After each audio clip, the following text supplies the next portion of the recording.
परिवार वाले भले साथ छोड़ दें, नातेदार रिश्तेदार भले साथ छोड़ दें, कुटुंब कबीले वाले भले साथ छोड़ दें, हमारे अपने हमें भले छोड़ दें, पर जिस महादेव को आपने एक लोटा जल चढ़ाया है, उस महादेव ने आपके हाथ को पकड़ कर रखा है।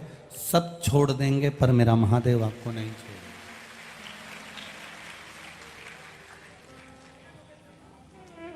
हर छोड़ कर चला जाएगा, कुटुंब परिवार नाते रिश्ते सब छोड़ दें।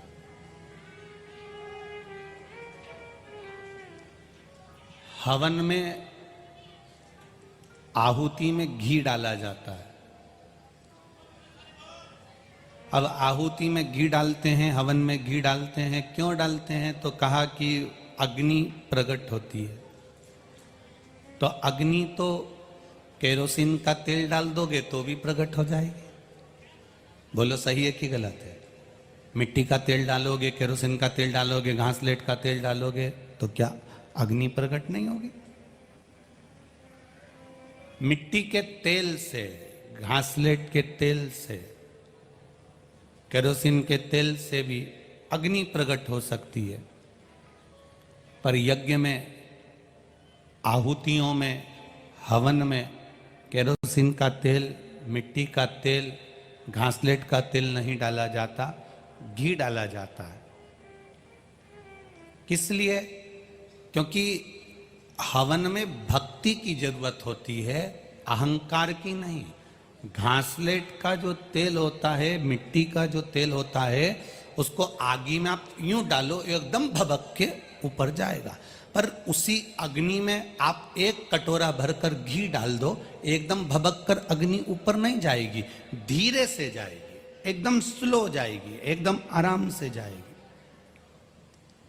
घासलेट का तेल डाला, पेट्रोल डाला, डीजल डाला तो एकदम आग भभक जाएगी, एकदम अग्नि तेज हो जाएगी। पर घी डाला तो वो अग्नि एकदम भभकेगी नहीं, धीरे से अग्नि पकड़ेगी, तब धीरे से वो अग्नि फिर आंच पकड़ेगी और फिर ऊंची जाएगी। उसी तरह अहंकार व्यक्ति का तुरंत भभक जाता है, अभिमान व्यक्ति का तुरंत, जैसे पेट्रोल डाला, डीजल डाला, घासलेट, केरोसिन तेल डाला और अग्नि प्रगटी, एकदम आग भभक गई, एकदम आग तेज हो गई। अहंकार एकदम भभक सकता है, अभिमान एकदम भभक सकता है, अहंकार एकदम प्रकट हो सकता है। जरा सा किसी ने कुछ कहा और आपका अभिमान प्रकट हो गया, मैं तुम्हें जान लूंगा, मैं तुम्हें देख लूंगा, मैं तुम्हें समझ लूंगा, मैं ऐसा कर दूंगा, मैं वैसा कर दूंगा, ये तुम्हारा अभिमान है, ये एकदम भभक जाता है। पर जो घी की आंच होती है, जो घी अग्नि में डाला जाता है, जो घी हवन में डाला जाता है, जो घी साकल्य में छोड़ा जाता है, वो अहंकार का नहीं होता, वो भक्ति का होता है। इसलिए उसमें आंच एकदम तेज नहीं हो पाती, उसमें नम्रता की आंच चलती है। नम्र भगवान को पाने का सबसे सुंदर तरीका है आपके भीतर की नम्रता। परमात्मा को पाने का सबसे सुंदर तरीका है आपके भीतर की सहनशीलता। करो भजन।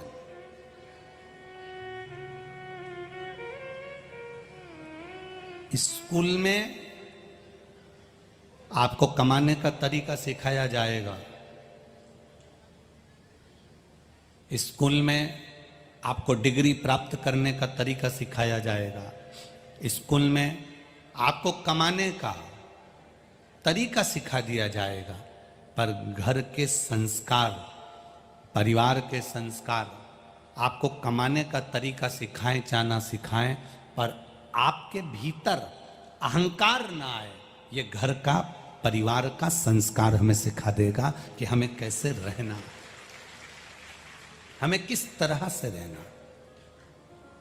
बहुत लोगों ने उन्नति कर ली, हर जगह पर लोग, बैंक आपको खूब पैसा उधार देने को बैठी है, मकान बना लो, लोन ले लो। बहुत सारे बैठे होंगे लोन लेके मकान बनाया होगा। गाड़ी लेना है, बोलते जाओ, जम के बोलो, लोन ले लो। शादी करना है, लोन ले लो। लोन से, कर्जे से आप बंगला बना सकते हो। लोन से, कर्जे से आप गाड़ी ले सकते हो। लोन से, कर्जे से आप शादी भी कर सकते हो। लोन से, कर्जे से आप ऐश और आराम की जिंदगी भी जी सकते हो। पर लोन से, कर्जे से आप मन से कभी सुखी नहीं रह सकते, ये निश्चित रखिए। आप भीतर से कभी सुखी नहीं रह पाओगे, टेंशन बना ही रहेगा। देना है, उसका नाम है कर्जा। कर्जे का मतलब पूरा अगर समझेंगे तो कर कर के जा, उसका नाम, जम के बोलो जरा, कर्जा।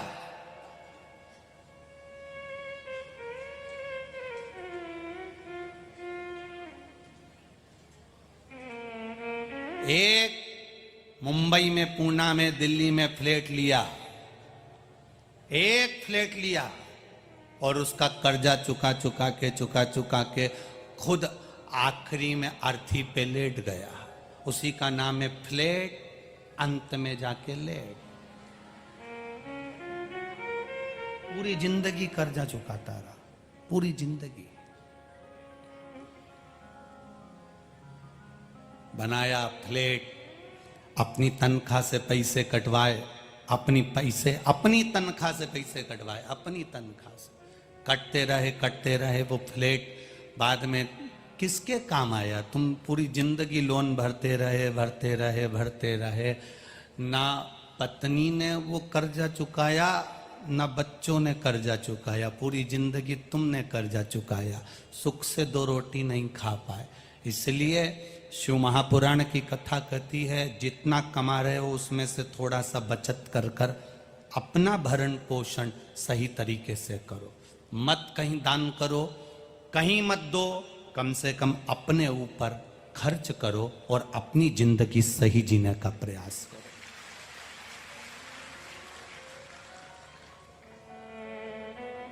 अपना जीवन सही जियो, अपने जीवन को मस्त जीने का प्रयास करो, अपने जीवन को श्रेष्ठ जीने का प्रयास करो। और जब हम अपने जीवन को श्रेष्ठ जीने का प्रयास करेंगे, जब हम अपने जीवन को सही तरीके से जीने का एक प्रयास करेंगे, तो उम्मीद है हमारा वो जीवन अपने आप सार्थक होता चले जाएगा। थोड़े में जिंदगी सुख में जियो।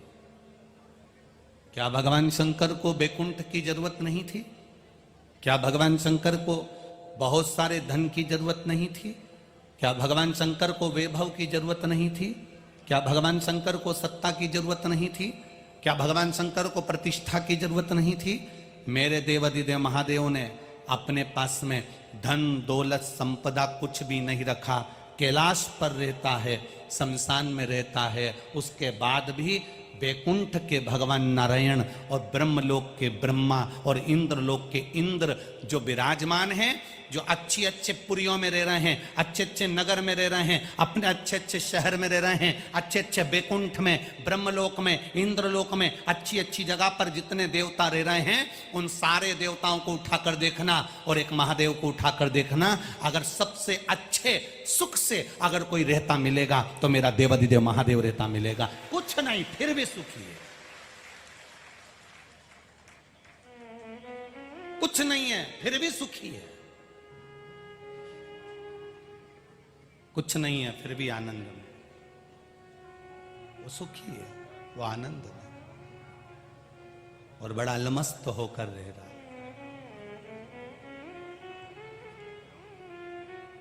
भगवान नारायण ने माता लक्ष्मी को देखा होगा आपने, तो नारायण के चरण के पास लक्ष्मी है। बोलो सही है कि गलत है? जम के बोलो जरा, है ना? नारायण भगवान के चरण के पास लक्ष्मी है। ब्रह्मा जी को देखा होगा तो माता सरस्वती को जब भी देखा होगा आपने, कमल के ऊपर बैठी हुई मिलेंगी आपको, वीणा बजाती हुई मिलेंगी आपको। ब्रह्मा जी के पास में माता ब्रह्मणी बैठी हुई है, ब्रह्मा जी के नजदीक में बैठी। पर देवादिदेव महादेव के यहाँ पर माता पार्वती को कभी आपने देखा होगा तो शंकर भगवान नीचे, आप राजराजेश्वर जी के मंदिर में जाकर देख लेना, आप शंकर जी के जितने मंदिर हो वहां जाकर देख लेना, जहां तुम्हारा मन पड़ जाए वहां चले जाना और वहां जाकर देखना शिव जी नीचे हैं और पार्वती मैया थोड़े से ऊंचे पर हाथ जोड़कर बैठी हैं।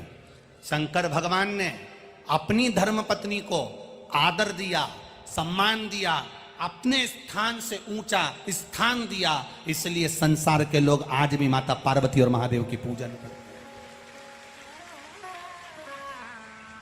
जो नारी का आदर करना जानता है, नारी का सम्मान करना जानता है, जो नारी का सत्कार करना जानता है, जो नारी का आदर करना जानता है, वो दुनिया में अग्रण्य बढ़ता चले जाता है, आगे बढ़ता चले जाएगा, अग्रण्य बढ़ता चलता है।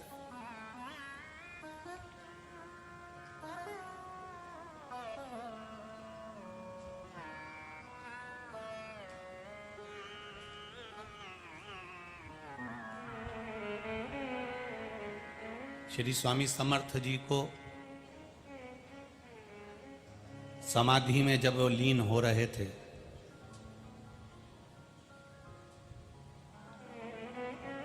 समाधि में जब वो जा रहे थे श्री स्वामी समर्थ जी, तो किसी ने उनसे पूछा, गुरुदेव आप ये शरीर शिव में विलीन कर रहे हैं, आप ये शरीर शिव में समाहित कर रहे हैं, गुरुदेव पूछना चाहते हैं आपसे, आप प्रसन्न होकर जा रहे हैं इस संसार सागर से? श्री स्वामी समर्थ जी ने कहा, अपने भक्तों से कहा, मेरे पास में दो मेरे सेवक आए, एक चोलप्पा आया और दूसरा सुंदर बाई आई। एक चोलप्पा आया, एक सुंदर बाई आई, और दोनों को मैंने बहुत समझाने का प्रयास करा, दोनों को बहुत कुछ समझाया मैंने, पर ये समझ नहीं पाए। शिव महापुराण की कथा कहती है, एक अपनी पत्नी को, एक अपने पड़ोसी को और एक अपने पुत्र को समझाना सबसे कठिन काम है। दुनिया का कोई विद्वान से विद्वान, श्रेष्ठ से श्रेष्ठ भी अपनी पत्नी को, अपने पड़ोसी को और अपने पुत्र को समझा नहीं सकता। एक बड़े से बड़ा, जिससे पूरा थाना डरे, जिससे एक एक व्यक्ति डरता है, एक टीचर पढ़ाने के लिए स्कूल में जाता है, उससे सारे बच्चे कांपते हैं, पर उसी का पुत्र उससे नहीं कांपता। एक थाने में रहने वाला, जिससे पूरा मोहल्ला कांपता है, उसी से उसका पुत्र नहीं कांपता। एक मंत्री, संतरी, कलंतरी, राजनेता जो पूरे प्रदेश को संभाल सकता है, वो अपने पुत्र को नहीं संभाल पाता। क्यों? क्योंकि उसको संस्कार से विहीनता प्राप्त हो जाती। कहीं ना कहीं वो अपने मित्र दोस्त को प्रथमता दे जाता है, अपने पिता से ज्यादा। भले उसकी वहां बहुत चलती है, उस शिक्षक की वहां बहुत चलती है, उसकी वहां चलती है। एक संत, एक साधु, एक गुरुजन, एक सन्यासी, एक विद्वान पंडित जो दुनिया में प्रवचन देता फिरे, दुनिया में अच्छी अच्छी बातें कहता फिरे, वो भी अपनी औलाद को नहीं समझा सकता। बड़ी कठिनता है। स्वामी समर्थ के विचारों को समझिएगा, स्वामी समर्थ के भाव को समझिएगा। स्वामी समर्थ ने कहा, मेरे पास में दो शिष्य रहे, एक चोलप्पा और एक सुंदर बाई। इन मैं दुनिया को प्रवचन देता था और दुनिया मेरे प्रवचन सुनकर साथ जाती थी, पर चोलप्पा के अंतर्गत भी लोभ भरा हुआ था और सुंदर बाई के अंतर्गत भी लोभ भरा हुआ था। ये अपने लोभ से छूट नहीं पाए। एक पिता अपने पुत्र से कह रहा है, 100 बच्चों को एक बाप ने पढ़ाया, पिता ने पढ़ाया, एक टीचर ने पढ़ाया, 100 बच्चों को पढ़ाया और बच्चों को पढ़ाकर उन्होंने अव्वल बना दिया। और एक पिता अपने बेटे से कहता है मेरे पास बैठ जा, मैंने इतने बच्चों को पढ़ा दिया है, इतने बच्चों का जीवन बना दिया है, मैं तुझे गणित समझा दूंगा, मैं तुझे विज्ञान समझा दूंगा, मैं तुझे संस्कृत समझा दूंगा, मैं तुझे साइंस बता दूंगा, मैं तुझे मैं फिजिक्स बता दूंगा, मैं तुझे केमिस्ट्री बता दूंगा। एक पिता अपने बच्चे से कह रहा है मेरे पास बैठ, मैं समझा दूंगा, पर बेटा बाप के प्रति विश्वास जागृत नहीं कर पा रहा। वो जागरूकता विश्वास की कहां चली गई? संस्कारों से विहीन हो गया, संस्कारों से विहीन। जैसे जैसे शिक्षा ऊंची होती चली गई, शिक्षा के साथ में कपड़े भी ऊंचे होते चले गए, और कपड़े ऊंचे होते चले गए और व्यक्ति के कर्म नीचे होते चले गए। पुरानी शिक्षा में भी तन ढका रहता था, कपड़े ऊंचे नहीं होते थे पुरानी शिक्षा में। आज के जमाने के बच्चों को पुराने जमाने के कपड़े केवल शादी में पसंद आते हैं तो लहंगा चोली पहन लेते हैं। आज के जमाने के बच्चों को विवाह पार्टी में केवल पुराने कपड़े अच्छे लगते हैं। मैंने राजस्थानी पहन लिया, मैंने मराठी पहन लिया, मैंने नाक में इतनी बड़ी लौंग धारण कर ली, मैंने बुंदा पहन लिया, मैंने बड़ा मंगलसूत्र। ये केवल शादी तक सीमित है, एक दिखावे तक सीमित है। पर संस्कार कहां गए? संस्कारों की प्रबलता कहां गई? कपड़ा ऊंचा होते चले जा रहा है और व्यक्ति का कर्म नीचा होते चले जा रहा है। जरा जरा सी बच्चियों के साथ जो दुष्कर्म होता चले जाता है, सोचने वाली बात है कि वो कर्म क्या कर बैठ रहा है, कर्म क्या करा, कहां जा रहे हैं हम? पहले कथा में कहा, आज फिर कह रहे हैं, एक पौधा, एक पेड़ लगाओगे, उस पेड़ की जड़ को मिट्टी में ढक कर रखोगे तो पेड़ उन्नति करेगा। बोलो सही है कि गलत है? अगर जड़ दिखती रहेगी तो पेड़ उन्नति करेगा क्या? बोलो, जम के बोलो रे महाराष्ट्र वालों, करेगा उन्नति? पेड़ की जड़ मिट्टी में दबी हुई है, पेड़ उन्नति करेगा। पेड़ की जड़ मिट्टी में दबी है, वृक्ष उन्नति करेगा। वृक्ष की जड़ दबी हुई है तो वो उन्नति करेगा। वो वृक्ष की जड़ दबी होना चाहिए मिट्टी में। अगर वृक्ष की जड़ मिट्टी में दबी है तो वृक्ष उन्नति करता चले जाता है। उसी तरह मनुष्य की भी जड़ है, ये नाभि, और ये नाभि अगर आपके कपड़े से ढकी हुई है तो आप भी उन्नति करते चले जाओगे, ये निश्चित है।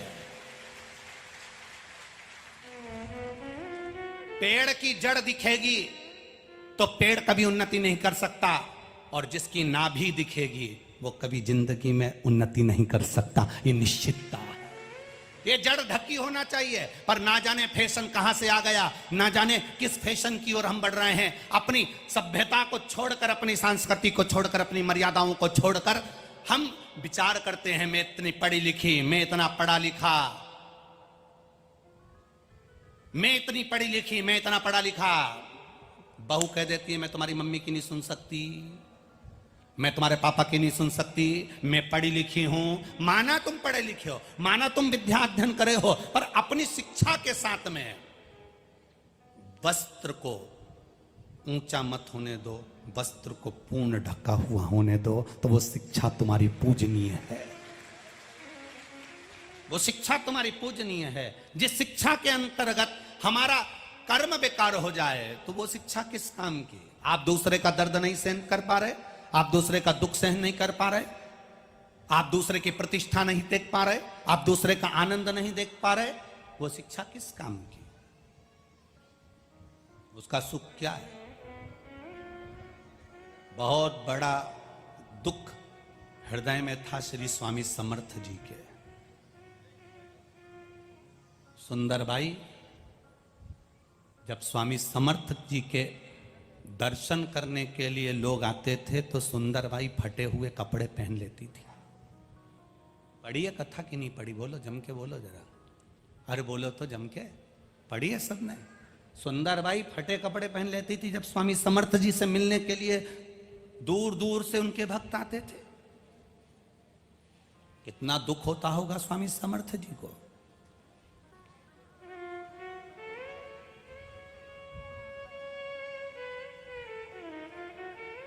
बहू को लाने से पहले सास ने शादी के दिन के पहले ही बहू को कई सारी साड़ी दे दी।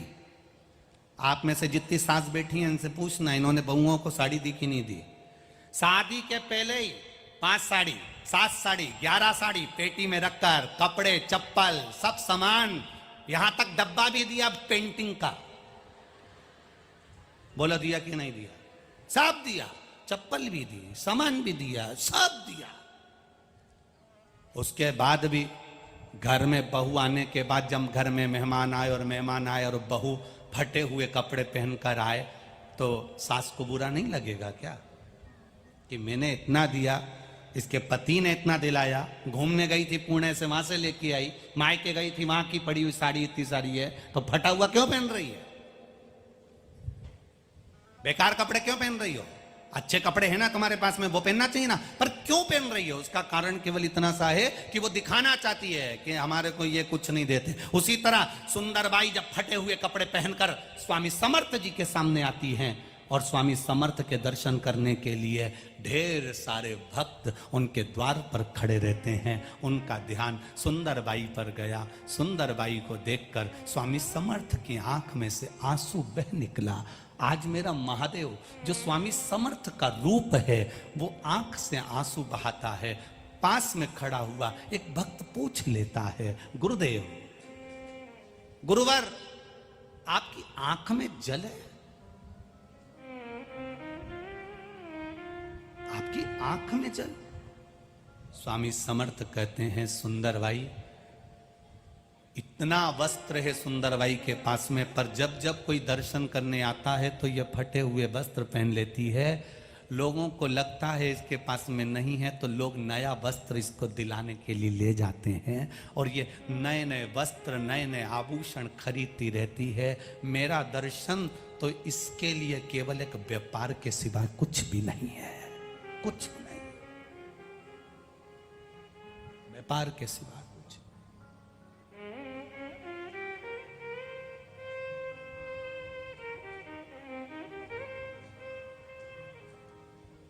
फटे वस्त्र,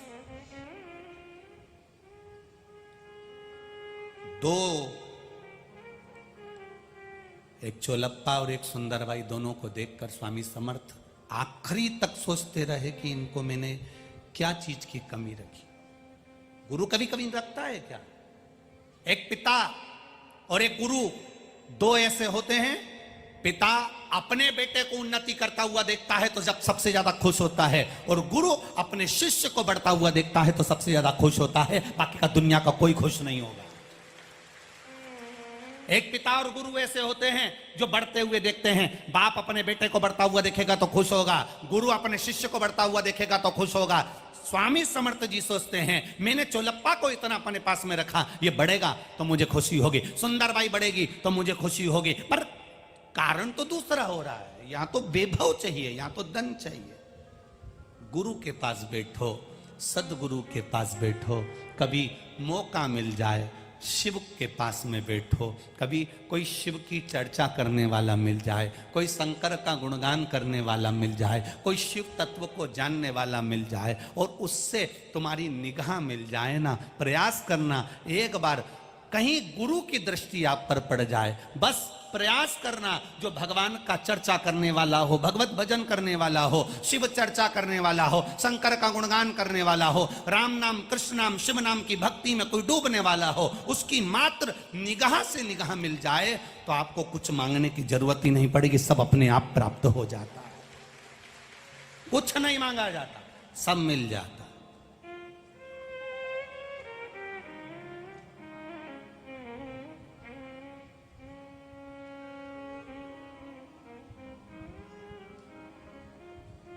आप भजन कर रहे हैं, आप उसकी निगाह में हैं।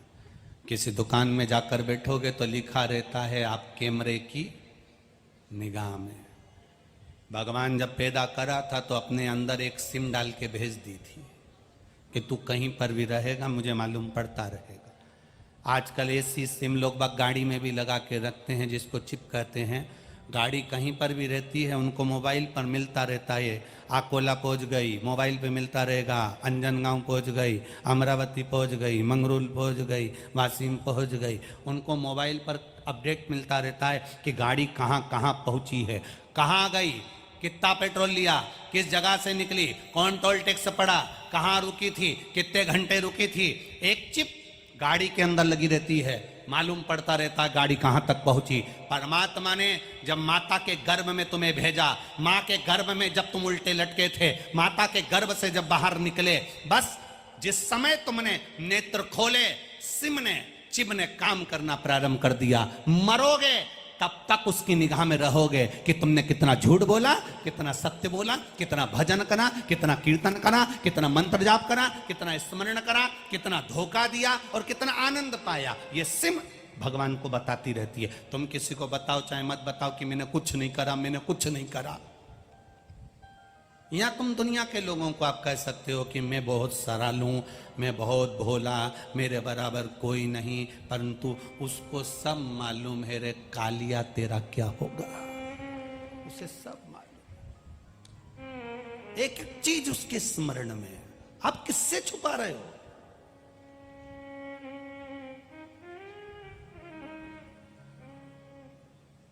आप किससे छुपा रहे हो? कहां छुपा है? आपने जो भजन किया, आपने जो स्मरण किया, आपने जो कीर्तन किया, वो छुपेगा नहीं, वो उसकी प्राप्ति है। हम हर बार कथा में कहते हैं, कथा के पंडाल में बैठे हो, लाखों की संख्या में पहुंचे हो। आज रविवार का दिन है, सुबह 8 बजे से कथा है। रोज तो रात्रि को 3 बजे से लोग आना चालू होते हैं। आज 1:30 बजे रात्रि से ऑटो भरा भरा कर लोग आना चालू हो गए थे। 1:30 बजे रात्रि से।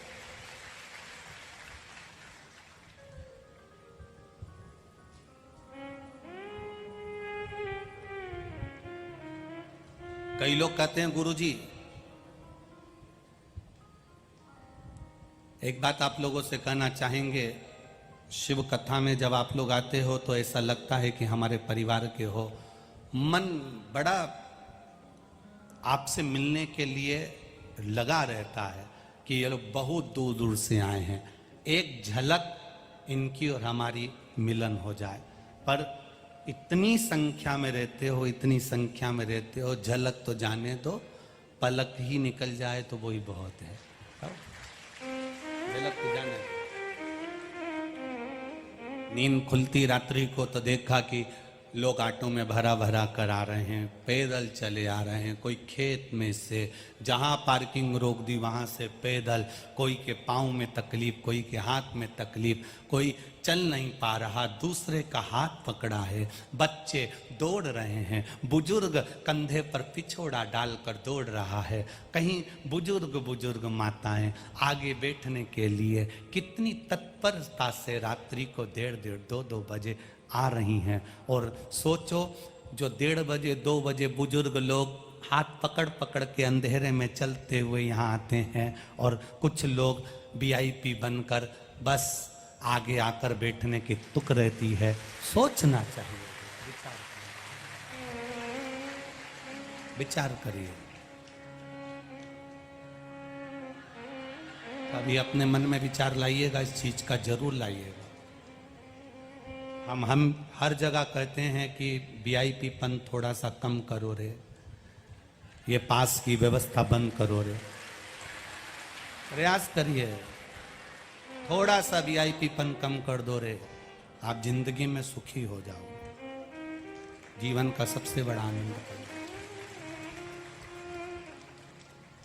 हमारा व्यक्ति यहाँ बैठेगा तो ऊपर जाकर भी कह देना मेरा व्यक्ति यहाँ बैठेगा।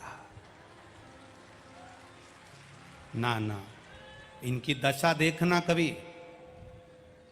अपना गाड़ी का पैसा लगा रहे हैं, 200 रुपए 500 रुपए खर्च कर कर, गाड़ी कर कर, बुजुर्ग माताएं 50-50, 70-70, 100 किलोमीटर दूर से ड्राइवर के हाथ जोड़ रही हैं, भैया हमें अकोला तक ले चलना, भैया हमें अकोला तक ले चलना। गाड़ी करी, 2000 रुपए गाड़ी वाले को दिए, बीच में भी कहीं ना कहीं थोड़ा बहुत रुकते रुकाते पहुंच गए। गाड़ी 1 किलोमीटर दूर रोक दी। वहां से बुजुर्ग भी थी, चल रही हैं, आराम से बढ़ती चली जा रही हैं। रात को 1:30 से 2 बजे 3 बजे ऑटो में से जब लोग उतर रहे थे पुल के ऊपर, उनकी दशा तो देखते आप, ऐसे हाथ पकड़कर कांपते हुए हाथों से।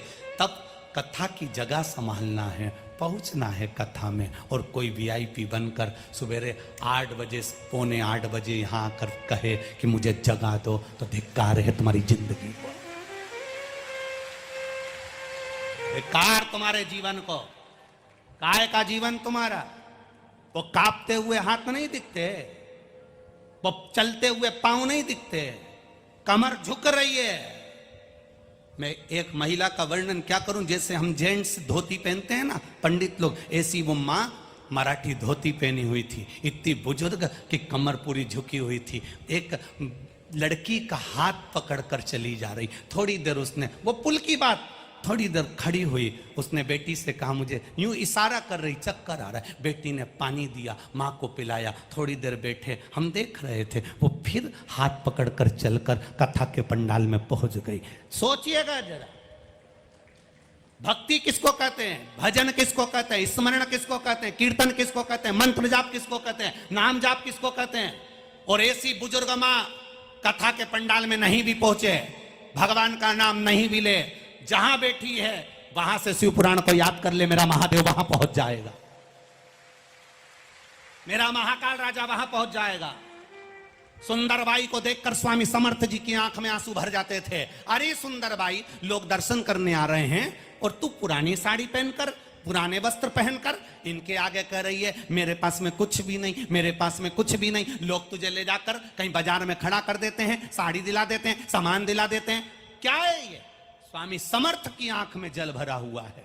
मेरे दर्शन को भी धंधा बना लिया सुंदरबाई तूने, बिजनेस बना लिया तूने। आंख में जल भरा था स्वामी समर्थ जी के,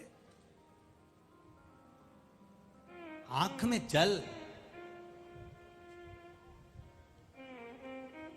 संत सदगुरु, एक पिता और एक गुरु कभी अपने शिष्य को, अपने बेटे को ऊंचा बढ़ते समय दुखी नहीं होगा, बहुत खुश होगा। आप जब महादेव के मंदिर में, राजराजेश्वर के मंदिर में जब दर्शन करने जाते हो, या आपके नगर के शिवालय में शंकर के मंदिर में एक लोटा जल चढ़ाने के लिए जाते हो, कोई आपका स्मरण करे ना करे, कोई आपको देखे ना देखें, आपकी भक्ति इतनी प्रबल होना चाहिए। आप जब जल चढ़ाएं तो महादेव आपको देख रहा है और जल चढ़ाने के माध्यम से वो आपको सुन रहा है। बस ये होना चाहिए। एक पत्र आया है, उस पत्र में दीपाली नरेंद्र शोलके, मेरे भाई का नाम मनोज हरिभाऊ भाल तिलक, उम्र 42 साल, सांगलूद अंबदेवी अकोला महाराष्ट्र से हैं। कहीं बैठी हो तो हाथ हिलाइएगा, कहीं बैठी हो तो हाथ हिलाइएगा। अंबदेवी अकोला महाराष्ट्र से हैं। दीपाली नरेंद्र शैल के, अब रोल के है कि शोल के है पता नहीं। मेरे भाई का नाम मनोज हरिभाऊ भाल तिलक, 42 वर्ष की आयु है। हम क्या वर्णन करें गुरुदेव। 2022 मार्च के महीने में मेरे भाई को एक गांठ हो गई। वो गांठ बहुत दर्द करने लगी, गठान। जब दर्द करती तो हम उसको दिखाने के लिए अकोला के हॉस्पिटल में ले गए। अकोला के हॉस्पिटल में दिखाया तो उस गांठ को जब चेक किया गया और उस गांठ में से कुछ निकालकर मुंबई भेजा गया तो मालूम पड़ा कि वो गांठ कैंसर की है। फिर हमने हिम्मत नहीं हारी, सोनोग्राफी पर सोनोग्राफी कराई और डॉक्टर ने एक ही बात कही। मुंबई तक दिखाया तो उन्होंने कहा कि ये कैंसर की गांठ है। 20 mm की वो गांठ हो गई थी, इसका शीघ्र ऑपरेशन कराना है। और बताया कि इसका ऑपरेशन कराइए और इसमें 4th स्टेज का कैंसर है। लगभग लगभग इसके 20 कीमो होंगे, 25 रेडिशन होंगे, ऐसा सब उन्होंने बताया। अब करें क्या गुरुदेव? बस बाबा के सिवा कुछ नहीं था। जब हॉस्पिटल में दिखाने के लिए गए तो कोई ने आकर कहा कि सीहोर वाला महाराज कथा कहता है, टीवी पर आती है, सुनो। शंकर जी को जल चढ़ाकर एक बेलपत्र खाने का बोलता है, कर लो। हमने जब शिव जी पर जल चढ़ाया तो एक ही प्रार्थना करी कि हमारे भैया को ठीक कर देना बाबा, कैंसर हो गया है, 4th स्टेज का है। जल चढ़ाते, पानी पिला देते, बेलपत्री लाकर भैया को खिला देते। गुरुदेव 90% कैंसर मेरे भाई का समाप्त हो गया है, पर अब मेरा भाई भी शिव मंदिर में जाकर जल चढ़ाता है और बेलपत्र खाता है। जहां भी बैठी हो बहन, आपको बहुत बहुत साधुवाद है। बाबा की कृपा आप पर बनी रहे और आप शिव भक्ति में ऐसे ही लगे रहे।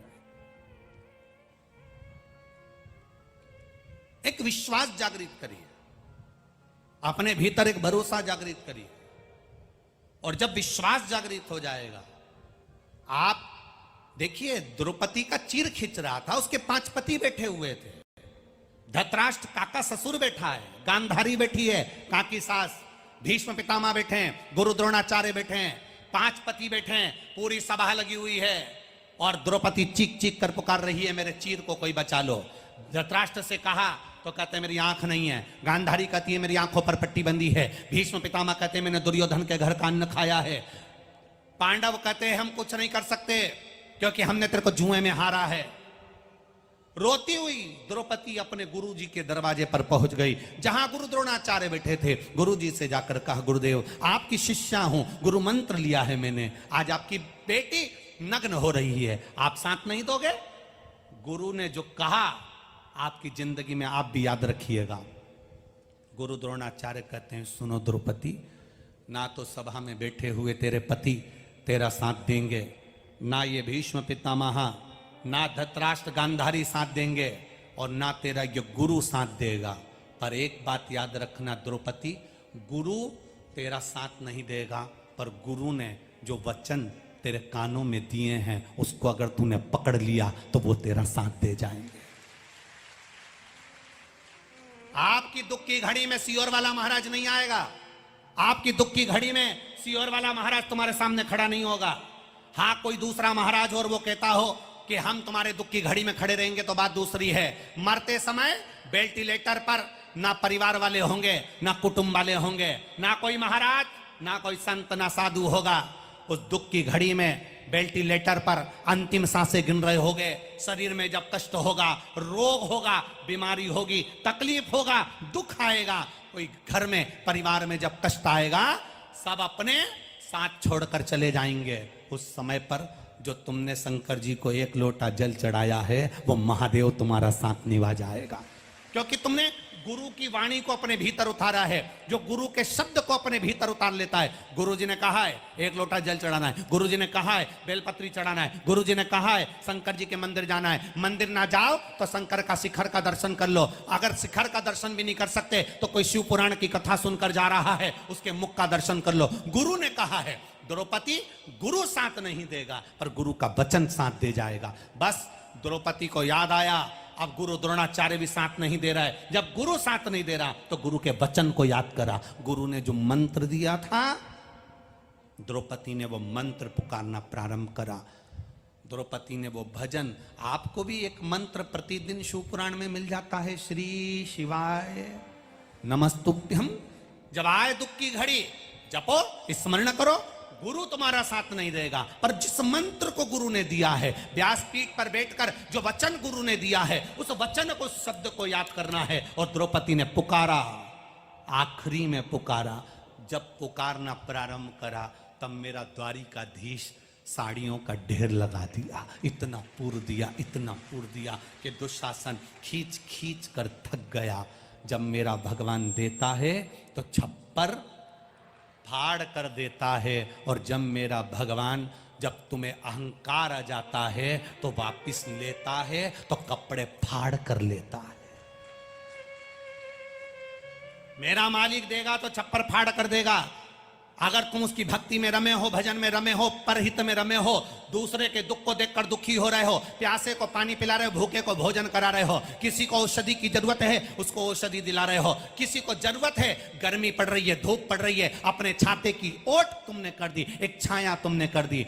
इतनी चतुर हो गई आजकल की माताएं, कथा सुनने के लिए अगर आती हैं साथ में 2 चादर लेकर आती हैं, बिछाने की चादर भी 2 लाती हैं, एक चादर अपने पड़ोसियों को दे देती हैं। धूप पड़ रही है, 4 बांबू बांध लो और धूप में छांव कर कर बैठ जाओ। शिव महापुराण की कथा 3 घंटे सुनोगे, अपने घर चले जाओगे। उसने सेवा तो कर ली।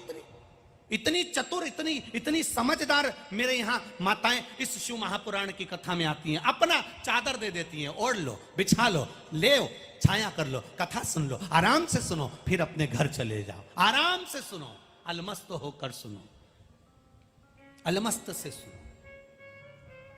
कोई पानी पिला रहा है, कोई कुछ बांट रहा है, कोई कुछ बांट रहा है।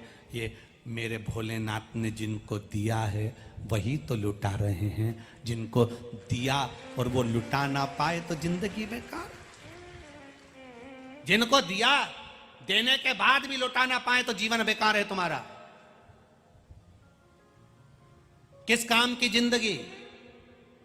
बाप अपने बेटे के लिए जोड़ जोड़ कर मर जाता है। बेटा एक दिन शेयर मार्केट में बैठता है, सारा की सारा चपत कर बैठता है। क्या करे उस धन का? धन धन करने वाले का भी एक दिन हो जाता है निधन। फिर मुर्दे से उठाकर कहो लो 2000 रख लो, अब वो कहेगा नी धन। आखिरी में कल्ला ठट होकर एकदम कल्ला पड़ा हुआ है।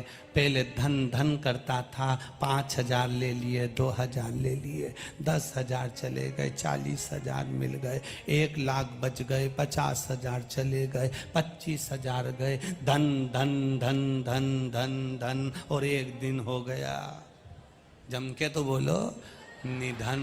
अब वो धन किस काम का? फिर बच्चे भी 10वें के दिन 12वें के दिन पिंड दान कर रहे।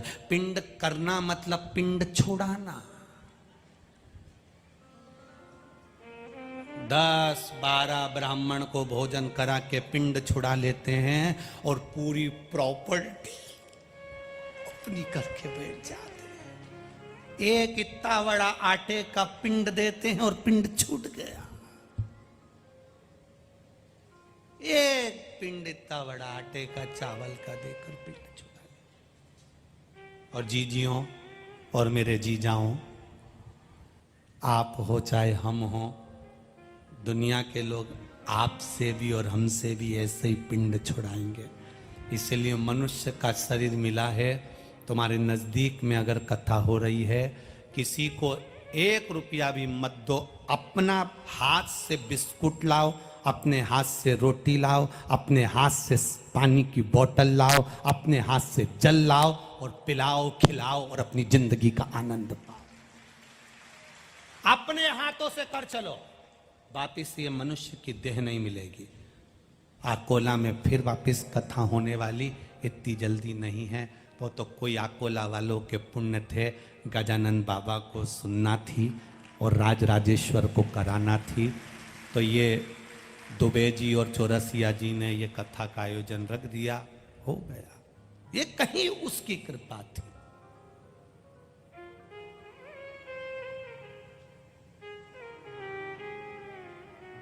चारों तरफ का रस भरा है, इसलिए ये चौरसिया है। तो उसी रस को यहाँ बिखेरने के लिए इनने दुबे जी और इन्होंने बड़ा भाव रखकर कथा रखी। सुख को पाओ, ये बार बार नहीं मिलेगा। अपनी मस्ती में रहो। 7 दिन हैं आपके और हमारे।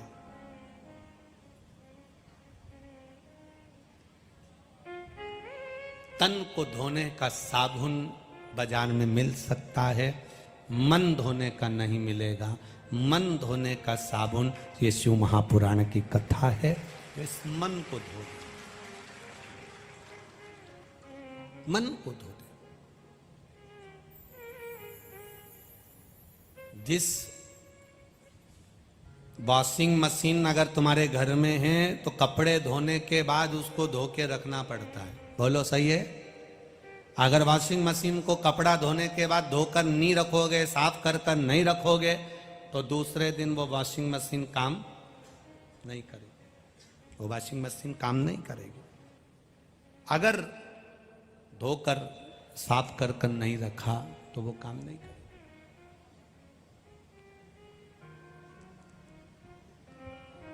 उसी तरह रोज वॉशिंग मशीन को कपड़े धोने के बाद धोना पड़ता है, कचरे के डब्बे को रोज धोना पड़ता है, वरना वो बदबू मारता रहता है।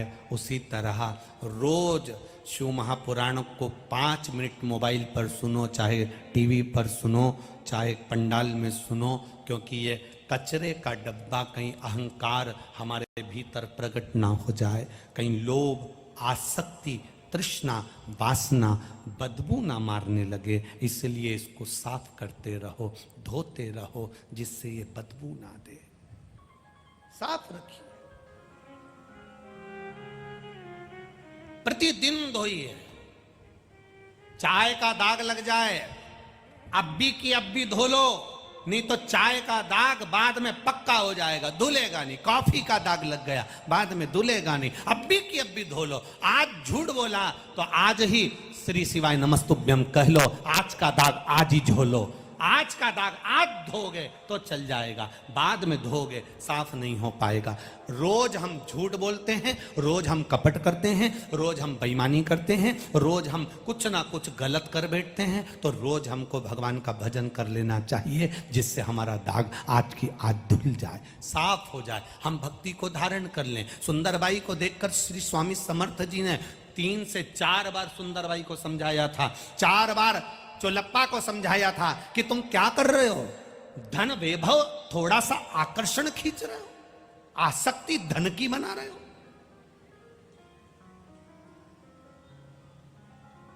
धन की आसक्ति।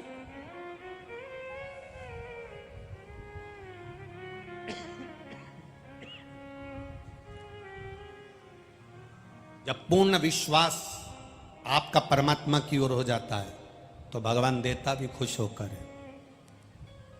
एक पत्र आया है, देखिए।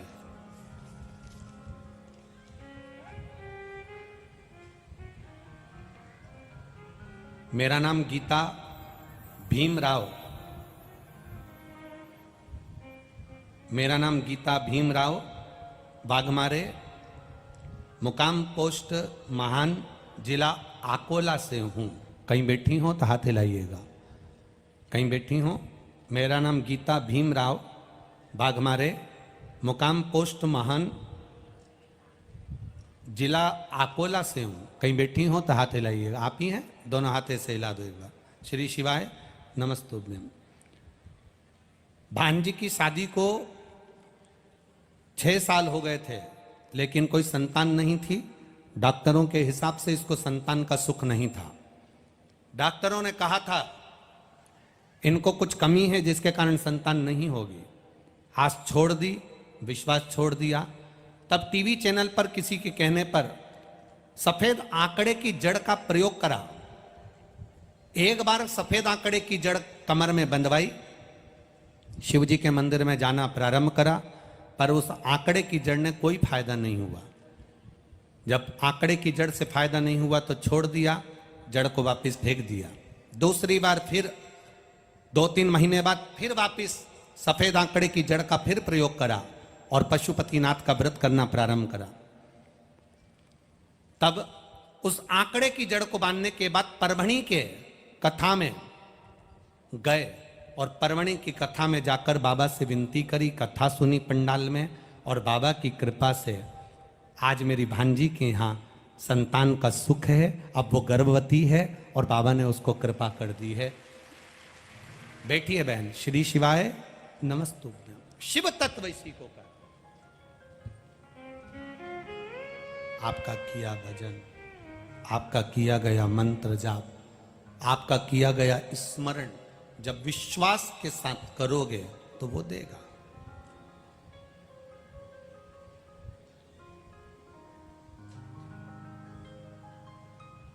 जिसके घर से एक लोटा जल भरकर शिवजी के मंदिर तक जाता है, वो घर घर नहीं रहता, वो काशी, हरिद्वार और केदार बन जाता है। जहां का जल महादेव को चढ़ने के लिए जा रहा। नियम बनाओ अपने घर का एक एक बच्चा, क्योंकि आज तुम जिंदा हो तो तुम्हारे बच्चे पर तुम्हारी छत्र छाया है। जिस दिन चले जाओगे, बच्चे जब अकेले रह जाएं, तो बच्चों की आदत होना चाहिए एक लोटा जल चढ़ाने की। आप चले भी गए, कम से कम महादेव ध्यान रखने वाला तो है, जिसका हाथ तुमने अपने बच्चे का हाथ महादेव को पकड़ा दिया। मतलब जल चढ़ाना मतलब अपना हाथ शिवजी को दे देना। कन्यादान करते समय होता ही क्या है, जल चढ़ाया जाता है। वो जल चढ़ाते हैं, कन्या दान दे दी, कन्या को वर को दे दिया।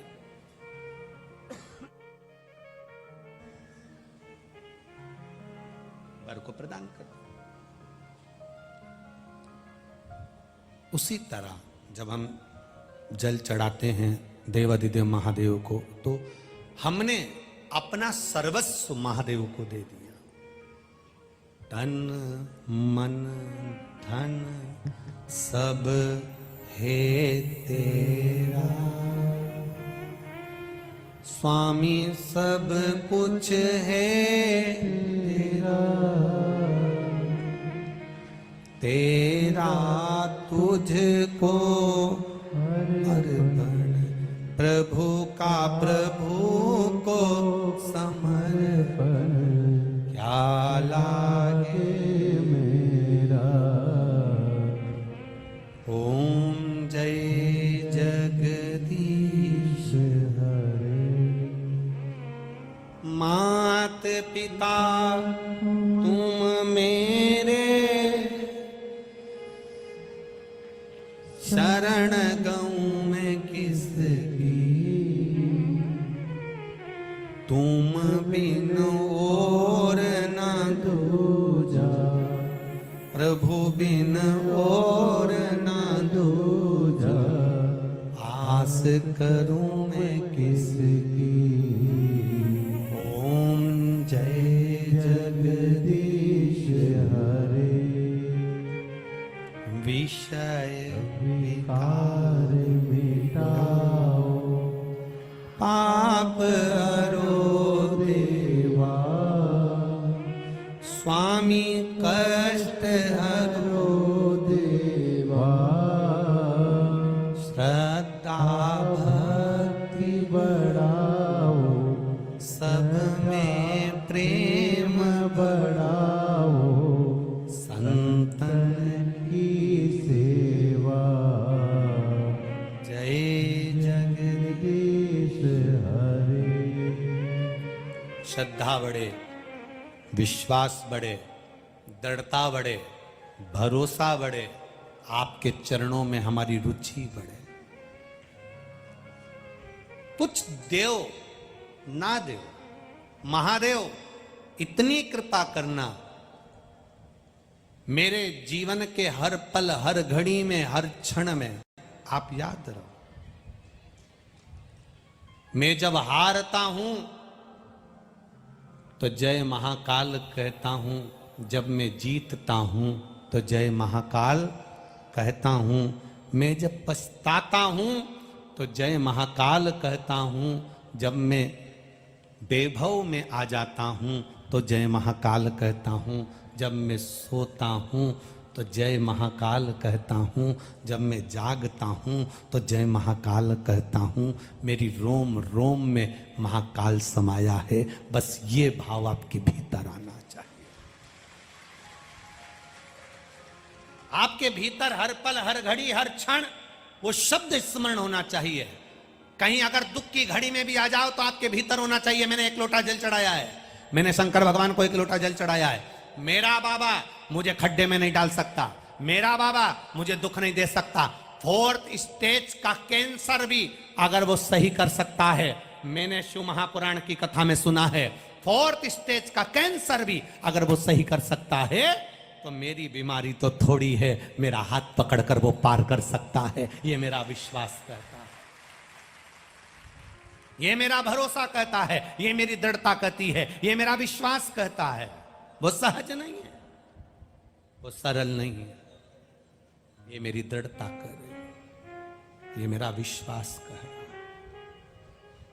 खाली न जाता कोई दर से तुम्हारे, खाली न जाता कोई दर से तुम्हारे, मैं भी खड़ा हूँ नन्ही बाहें पसारे, मैं भी खड़ी हूँ नन्ही बाहें पसारे।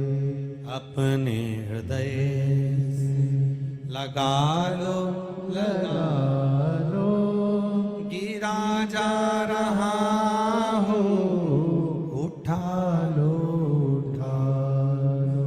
प्रभु अपने दर से अब तो न टारो, गिरा जा रहा हो, उठा लो, उठा लो। आपका विश्वास दृढ़ हो, भरोसा पक्का हो। जब विश्वास दृढ़ होगा, भरोसा पक्का होगा, आपके भीतर शिव के प्रति विश्वास जागृत होगा, तब शिव को मिलन की देरी नहीं होगी।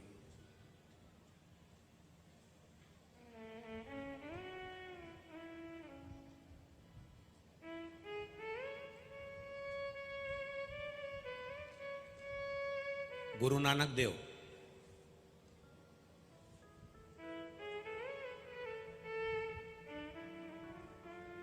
भारत की भूमि के जितने संत हुए हैं, श्री स्वामी समर्थ जी, श्री गजानन महाराज जी, संत एकनाथ जी, संत तुकाराम जी, संत नामदेव जी,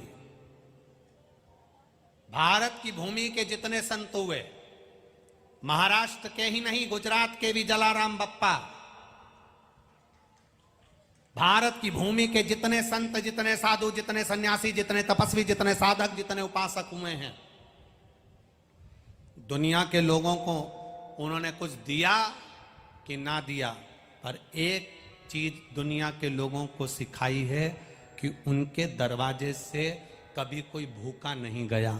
आज तक शेगांव से कोई भूखा नहीं गया, आज तक स्वामी समर्थ के दरवाजे से कोई भूखा नहीं गया, आज तक गुजरात के जलाराम बप्पा के दरवाजे से कोई भूखा नहीं गया, आज तक संत एकनाथ जी के दरवाजे से कोई भूखा नहीं गया, आज तक जहां संतों का निवास हुआ है उनके दरवाजे से अक्कलकोट चले जाओ कोई भूखा नहीं गया, शेगांव चले जाओ कोई भूखा नहीं गया, पैठण चले जाओ कोई भूखा नहीं गया, संत के दरवाजे से कोई भूखा नहीं गया। गुरु नानक देव जी ने भी अपना एक गुरु नानक देव जी ने केवल अपने भक्तों को एक ही बात कही, कोई भूखा ना रहे। इसलिए आज भी गुरुद्वारे में अगर लंगर 24 घंटे भंडारा लंगर चलता रहता है, पाओ पाओ पाइए, चखो लंगर, पकाओ लंगर, खिलाओ।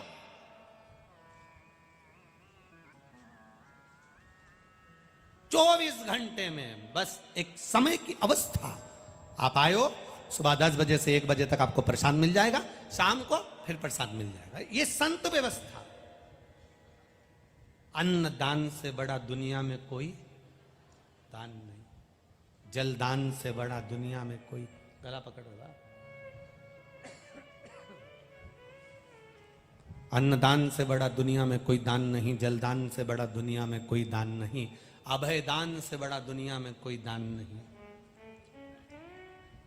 जब आओ तब पाओ।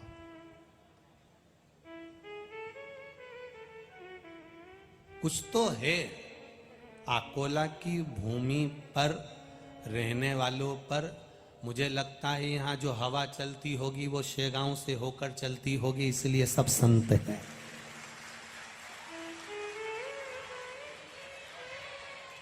आकोला की भूमि पर जो हवा चलती होगी वो शेगांव से होकर आती होगी, मेरे गजानंद महाराज के गांव से होती हुई हवा यहाँ पहुंचती होगी। इसलिए यहाँ के लोग भी किसी को भूखा नहीं सोने देते, सबको खिलाकर संतुष्ट हो जाते। अतिथि देवो, बोल गजानंद महाराज की, श्री स्वामी समर्थ भगवान की। तो कुछ हवा ऐसी चलती है जो हमको सीख दे जाती है कि कोई भूखा ना। एक बार गुरु नानक देव जी जा रहे थे, उनके साथ में उनका शिष्य जा रहा था मर्दानिया। गुरु नानक देव जी ने कहा, मर्दानिया चल, बहुत दिन से कहीं घूमे नहीं है, घूम के आते। संत तो संत होता है, साधु तो साधु होता है। संतों को जरा भ्रमण का बड़ा शौक रहता है, घूमने का बड़ा शौक रहता है। आप देखो स्वामी समर्थ जी को, अक्कलकोट तो बाद में आए, पहले सब दूर घूम आए, काशी प्रयाग, हर जगह पर स्वामी समर्थ जी घूम कर आए। प्रत्येक जगह, हर जगह पर स्वामी समर्थ जी घूमे, प्रत्येक जगह।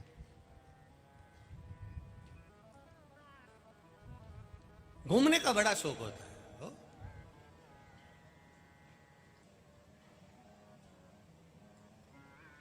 कल कोई कह रहा था, गुरुजी आकोला घूमे कि नहीं घूमे?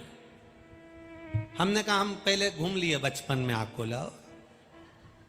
हम पहले आकोला 2 बार आ चुके हैं। वो माहेश्वरी भवन में पुष्टि मार्गीय सुबोधनी श्रीमद् भागवत कथा लगभग 18 से 20 साल पहले करी थी। और उसके बाद में एक सराफा परिवार, स्वर्णकार परिवार, वर्मा परिवार, एक उनकी भी कथा उसी महेश्वरी भवन में। वो महेश्वरी भवन में महेश्वरी महिला मंडल ने उस समय पर कथा कराई थी 20 साल पहले। 20 साल पहले 2 बार आए थे, तब पूरा अकोला घूमकर चले गए थे। उस समय घूम लिए, अच्छा हुआ।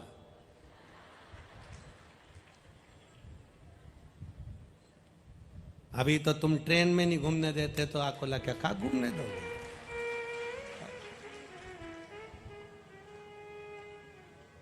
ट्रेन में भी 5 मिनट के लिए वॉशरूम जाओ ना तो मैं सेल्फी, स्माइल प्लीज कर।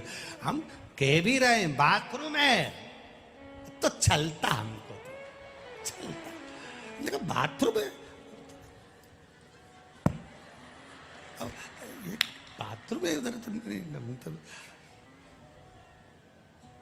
प्रभु तेरा साथ न छूटे रे, और छूट जाए संसार, प्रभु तेरा साथ न छूटे। बस जितना देर मिल जाए उतना देर का सत्संग बहुत है, जितना मिल जाए उतना आनंद की अनुभूति बहुत है। मिल तो रहा है बहुत, मिल रहा है बहुत। अब चल मर्दानिया, चल घूम के आते। संतों का एक शौक होता है घूमना, भ्रमण करना।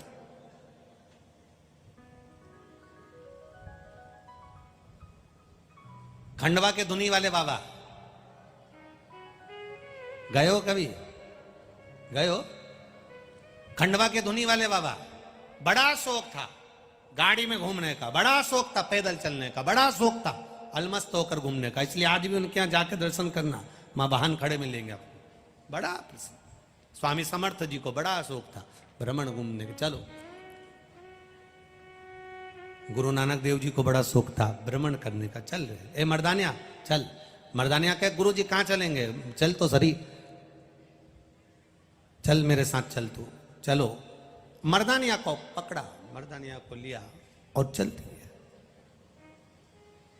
चल मर्दानिया।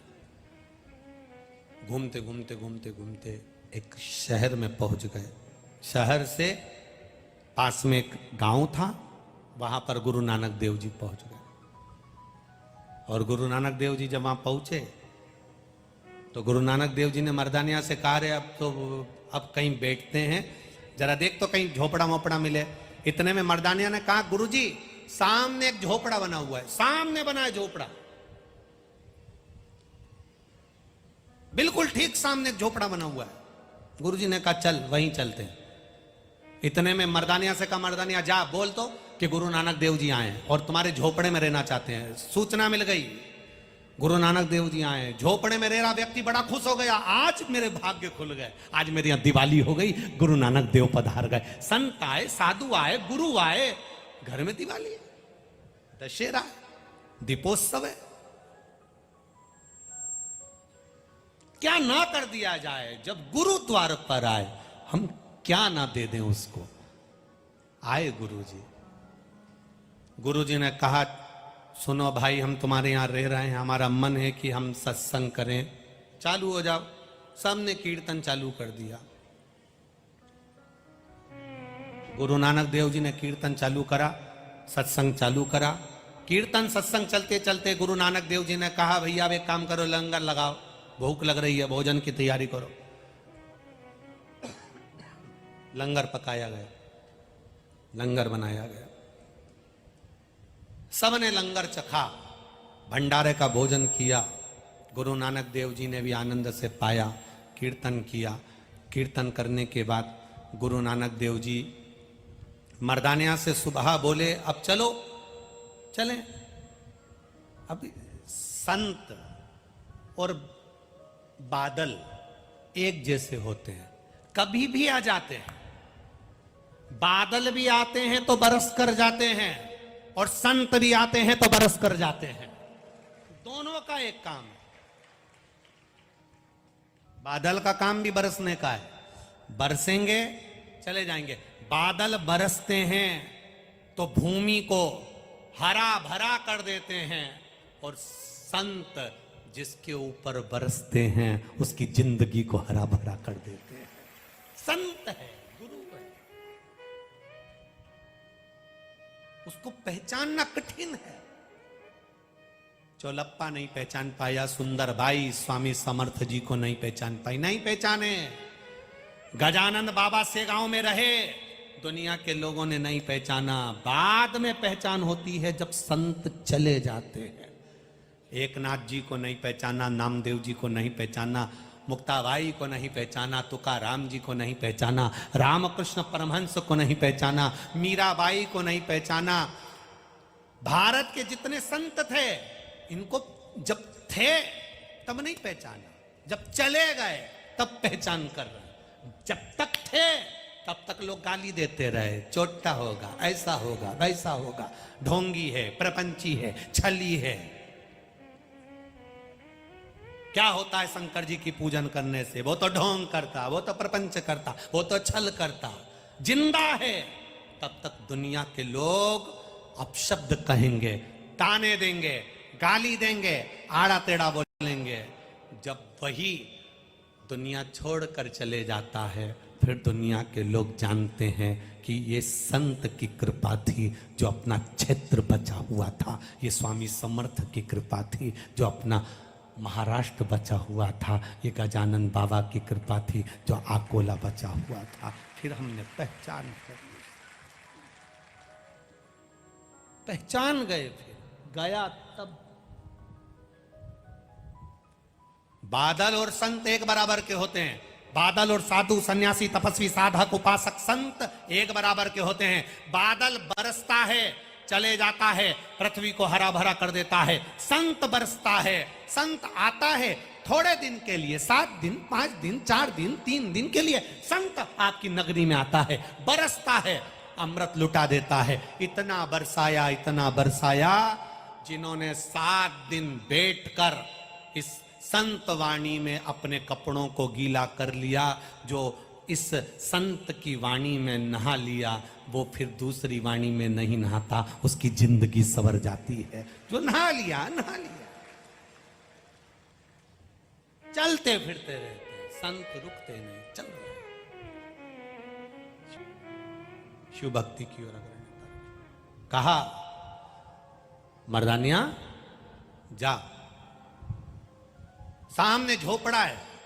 मर्दानिया ने झोपड़े में जाकर कहा गुरुजी आए हैं, रुकेंगे।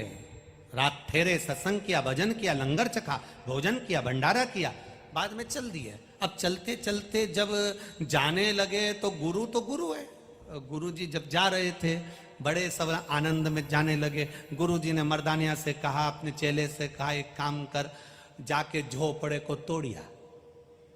अरे गुरुजी, उसी झोपड़े में तो रात रुके थे,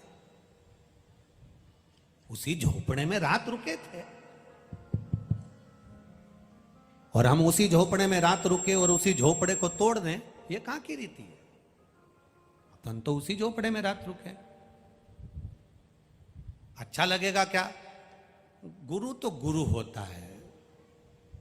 जो परमात्मा और गुरु आपके लिए सोच सकता है वो कोई नहीं सोच सकता। गुरु जी ने कहा, जब तेरा काम है तोड़ना, तू जाके तोड़ दे, बस जा तोड़ दे उसको। अरे गुरु जी, जिस झोपड़े में अपन रात रुके हैं गुरुदेव, उस झोपड़े को कैसे तोड़ सकते हैं? उस झोपड़े को अपन कैसे तोड़ दें? गुरु जी ने कहा, तू मेरा कहना नहीं मानेगा क्या? तू गुरु है कि मैं गुरु हूं? अरे गुरु जी, आप ही गुरु हो, तो फिर जा झोपड़ा तोड़ करा। अरे जिसमें अपन रात रुके, कितनी सेवा करी बेचारे ने, उसकी पत्नी ने, उसके बच्चों ने भोजन बनाया, खिलाया, लंगर लगाया, और आप कह रहे झोपड़ा तोड़िया, जा तोड़ के आ जा। गुरु जी ने मर्दानिया को भेजा। मर्दानिया ने देखा झोपड़ा तो झोपड़ा था, 4 बांबू पे, 4 बांस पे तो झोपड़ा टिका था। उन्होंने चारों बांस नीचे गिरा दिए, झोपड़ा टूट के नीचे गिर गया। अब झोपड़ा टूट के जैसे ही नीचे गिरा, उसमें रहने वाले कहने लगे, भैया काय को तोड़ रहे हो? हमारा छोटा सा झोपड़ा है, छोटा सा घर है, क्यों तोड़ रहे हो? गुरुजी ने कहा है। इतने में गुरुजी ने कहा है, हाँ। तो उन्होंने तो इतनी देर में बात चल रही थी, वो तोड़ तुड़ा के सब एक करके मर्दानिया और गुरुजी दोनों चल दिए। अब घर में रहने वालों का मन इतना दुखी हुआ, काय का गुरुजी है। बताओ, खाया हमारे घर में, रहा हमारे घर में, कीर्तन करे हमारे घर में, ऐश की जिंदगी जिया हमारे घर में गुरुजी, और हमारे झोपड़े को तोड़ दिया। काय का गुरुजी? गुरु गुरु होता है। अब पूरा परिवार दुखी। अब उन्होंने कहा, करें क्या? गुरुजी तो चले गए, अब अपनी जगह है, वापिस बनाओ, चलो तैयारी करो। सब ने तैयारी करना प्रारंभ करा। घर के बेटे आ गए, घर में रहने वाले भाई फावड़ा गेती लिया है, जमीन को खोदने लगे। जमीन को खोदने लगे। अब इनको इतनी गुस्सा आई, सबसे पहले वही जमीन खोदो जहां पर ये गुरुजी बैठे थे। एक तो बैठ के यहां पर खाना खा के चले गए, भजन करके चले गए, लंगर लगा के चले गए, हमने इतनी सेवा करी, सब कुछ करा, ऊपर से झोपड़ा तोड़ दिया। वही जगह खोदो। सारे घर के लोगों ने खोदना चालू करा जहां पर गुरु नानक देव जी बैठे थे। बस वो खोदा, जो खोदना चालू करा, और मिट्टी खोद के बाहर पटकिया। अपने को ये मिट्टी होना ही नहीं। इतना खिलाया, इतना करा, उसके बाद भी ऐसा करके गए। मिट्टी को जो खोदना, खोदते गए, खोदते गए, खोदते गए। थोड़ा सा ही खोदा था, नीचे से 4 हंडे सोने से भरे हुए निकल गए। 4 सोने से भरे हुए हंडे निकले। हंडे निकलते से ही इन्होंने तुरंत मकान, अभी झोपड़ा था, अब पक्का 4 मंजिल का बंगला बना लिया। अब 4 मंजिल का बंगला बन गया। चले गए गुरुजी। तो अब इसके मन में आया, गजब का गुरु था, झोपड़े में भजन कर कर गया और महल बनाकर चले गया। वो गुरु था, वो गुरु। स्वामी समर्थ जैसे हीरे को जो ना पहचान पाए, गजानंद महाराज जैसे हीरे को जो ना पहचान पाए, संत रूपी हीरे को, सदगुरु रूपी हीरे को जो ना पहचान पाए, उसकी जिंदगी बेकार है। आप अगर नशे में हो, अहंकार के, वैभव के नशे में हो, मेरी इतनी जमीन, मेरी इतनी जायदाद, मेरी इतनी प्रॉपर्टी, मेरी इतनी दुकान, मेरे पास ये गाड़ी, मेरे पास वो बंगला, लोग मेरे आगे पीछे घूमते हैं, इतना वैभव है मेरे पास में, कोई कमी नहीं मेरे पास में, आप इस अहम में घूम रहे हो, तो आप संत को कभी नहीं पहचान पाओगे, आप गुरु को कभी नहीं पहचान पाओगे। गुरु को पहचानने के लिए अहंकार के नेत्रों को बंद करना पड़ेगा, ज्ञान के नेत्र खोलना पड़ेंगे, तब गुरु की परख हो पाएगी कि गुरु क्या चीज होता है। गुरु है क्या उसको जानता हूं। 4 साल बाद गुरु नानक देव फिर आ गए घूमते घूमते उसी गांव में। गुरु नानक देव जी ने कहा, मर्दानिया वो सामने के बंगले में जा। अरे गुरु जी ये तो वही जहां झोपड़ा था वहां महल बन गया। मर्दानिया गया, जाकर कहा गुरु नानक देव आए। पूरा परिवार साष्टांग दंडवत करते हुए आ गया। धन्यवाद गुरुदेव, शुक्राना, आपका शुक्राना, धन्य है आप। गुरु बोलता नहीं है, गुरु तो जो करता है वो दुनिया में कोई नहीं कर सकता। मेरे स्वामी समर्थ ने सुंदर बाई को समझाया, चोलप्पा को समझाया, संसार के लोगों को समझाया कि मीठा खाने वाला भी एक दिन कड़वा बोल सकता है, पर मिर्च खाने वाला तोता मीठा की मीठा ही बोलता है। आपकी जिंदगी में दुख आएगा, कष्ट आएगा, तकलीफ आएगी, पर वाणी में कभी भी बेरभाव मत लाना, आप शब्द मत बोलना। कितना भी डिप्रेशन में रहो, कितने भी टेंशन में रहो, दुनिया का कितना भी भार तुम्हारे सिर पर हो, पर अपनी वाणी में मिठास रखना, अपनी वाणी से अपशब्द मत कह बैठना। जिस दिन हमारी वाणी से अपशब्द निकल जाता है, समझ लो उस दिन परमात्मा तुम्हारे भीतर से निकल गया। अब तुम केवल मनुष्य हो, और वो भी प्रपंच में डूबे हुए मनुष्य हो। अपशब्द क्यों कहना, किस लिए कहना? अरे भाई, तुम्हारा किया गया भजन, तुम्हारा किया गया स्मरण, तुम्हारा किया गया कीर्तन, भगवत भजन से उसको और बढ़ाओ, उसको और प्रबल करो, और प्रकट करो, और उज्जवल करो।